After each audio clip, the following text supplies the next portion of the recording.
A polícia encontrou uma nova carta de Wellington Menezes de Oliveira, em que o atirador tenta justificar o massacre porque teria sofrido bullying na escola. O bullying é um ato de violência praticado para humilhar o colega de sala e já é visto como uma espécie de epidemia nas escolas de todo o mundo.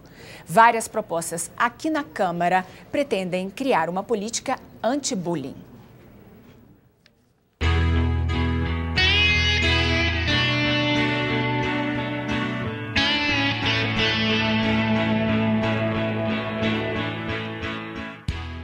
Este vídeo caiu na internet e levantou o debate sobre bullying em todo o mundo.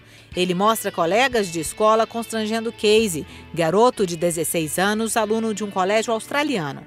Virou notícia porque a vítima revidou com violência. O fenômeno não é novo. De uns anos para cá, ganhou o nome de bullying. Eu sempre fui uma adolescente gordinha, então eu levava os apelidos, sempre fui a mais discriminada. Brincaram assim por eu ser negra, ou então puxaram a cadeira quando eu ia sentar. Eu vim do Maranhão, outro estado, as pessoas discriminam também a forma da gente ser maranhense. Só que isso, talvez meu cérebro já estava trabalhado, isso não me afetou bastante. A violência pode começar muito cedo. Este rapaz já era vítima de bullying aos 5 anos de idade. Eles me xingavam, eles me insultavam, conseguiam me convencer de que eu não valia muito, de que eu era feio, me ameaçavam às vezes com objetos de ferro. Ele precisa de tratamento com psicólogo até hoje. Uma coisa é ser zoado, outra coisa não é ser machucado. O caso foi em Brasília, campeã de bullying no país. Segundo o IBGE, 35,6% dos estudantes da capital disseram ter sido vítimas da agressão. Logo atrás estão Belo Horizonte e Curitiba. O bullying é um conjunto de comportamentos agressivos, intencionais e repetitivos adotados por um ou mais alunos contra outro colega, que geralmente se sente em desvantagem de poder ou de força física. Gera dor, angústia e sofrimento. A violência é um dos fatores que mais limitam o ensino e aprendizagem na sala de aula e tem impacto nos índices de repetência e evasão.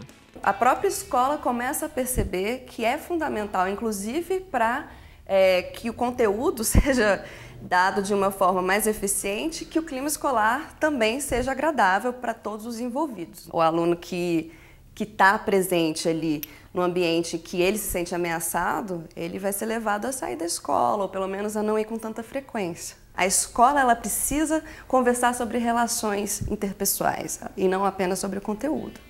Ameaças e xingamentos nas salas de aula às vezes chegam à internet. É o cyberbullying, que requer cuidado pela dificuldade de controle na rede, real ou virtual. As consequências preocupam.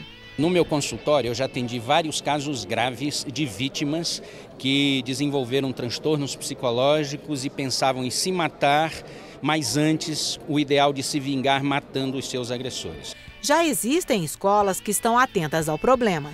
Na periferia de Brasília, os próprios alunos participam de um projeto para discutir o assunto. Com palestras, cartilhas e peças de teatro, o esforço já apresenta resultados. O índice de ocorrência de bullying caiu pela metade e o desempenho da escola na avaliação do MEC melhorou nos últimos anos. O professor explica que, ao saber o que é bullying, os alunos ficam mais preparados para evitar as agressões. Saber lidar com essa situação, assim, como me proteger disso? O que eu devo fazer quando eu virar um alvo, né, de bullying? Mas o Ministério da Educação não tem programas de combate ao problema e os deputados debatem a criação de uma política anti-bullying em escolas de todo o país. A ideia de algumas propostas é obrigar as escolas a prever no projeto pedagógico ações de diagnóstico e prevenção e a capacitar os professores a lidar com os casos de violência. O Conselho Tutelar também teria que ser informado. Na medida em que nós conscientizarmos as famílias e os educadores, o ambiente escolar, de que o problema existe e que precisa ser identificado, prevenido e combatido, eu tenho certeza que haverá reflexos muito positivos para o aproveitamento escolar no nosso país. O psicólogo chama a atenção para a importância de se tratar o agressor. O agressor precisa mais de ajuda, porque é alto índice de agressores que se envolvem em delinquência infanto-juvenil, uso de drogas e boletins de ocorrência criminal ao longo do seu desenvolvimento juvenil. Enquanto isso, jovens vítimas da violência aprendem o caminho da superação. Hoje eu sou uma pessoa feliz, muito feliz. Estou criando amigos na universidade. O trauma é algo difícil de superar, né? Ele sempre está lá, mas a gente com o tempo consegue deixar ele de lado.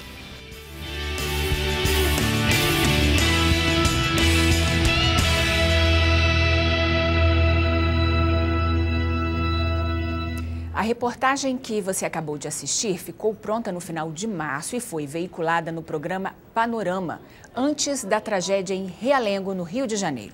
A repórter Mariana Pschitke, que foi quem fez a reportagem, está no corredor das comissões.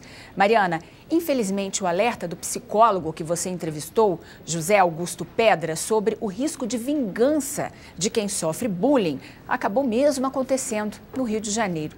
Há como evitar esse tipo de tragédia?